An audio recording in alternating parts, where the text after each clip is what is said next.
Hi, hello and welcome to Bhuvi's Tutorials. நான் உங்களுக்கு சொன்ன மாதிரியே 11th ஸ்டாண்டர்ட் இங்கிலீஷ்க்குரிய ப்ரோஸ் இம்பார்ட்டன்ட் கொஷின்ஸ் உங்களுக்கு மேலே கொடுத்துருக்கேன். அந்த நம்பர் கொடுத்துருக்கேன். டைம் இல்லை, அதனால் டைப் பண்ண முடியல.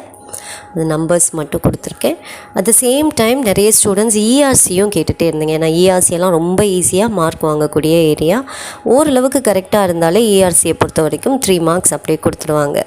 ஸோ போயம் லைனை மட்டும் நல்லா கவனமாக பார்த்துட்டு இது என்ன போயம், போய்ட்டு யார் அப்படிங்கிறத எழுதிட்டாலே நிறைய டீச்சர்ஸ் 2 மார்க்ஸே கூட கொடுத்துருவாங்க. அப்போ 2 + 2 4 மார்க்ஸ் நீங்கள் வாங்கிடலாம்.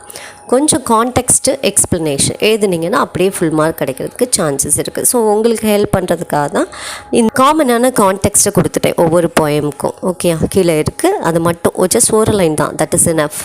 ஸோ கான்டெக்ஸ்ட்டும் கரெக்டாக எழுதி name of the poem, name of the poet, அதை வந்து ரெஃபரன்ஸ் ஏரியாவில் அதையும் நீங்கள் கரெக்டாக எழுதிட்டிங்கன்னா கண்டிப்பாக 3 மார்க்ஸ் கிடச்சி. ப்ரோஸ் கொஷின்ஸையும் இந்த கொஷின்ஸ் எல்லாத்தையும் ரொம்ப தரவாக வச்சுக்கோங்க. ஓகேயா? இந்த வீடியோவை நிறைய ஸ்டூடெண்ட்ஸ்க்கு ஷேர் பண்ணுங்கள். வேறு எதுவும் டவுட்னா கமெண்ட் பண்ணுங்கள். நாளைக்கு எக்ஸாம்ஸை சூப்பராக எழுதுங்க. Wish you all the very best. Thank you.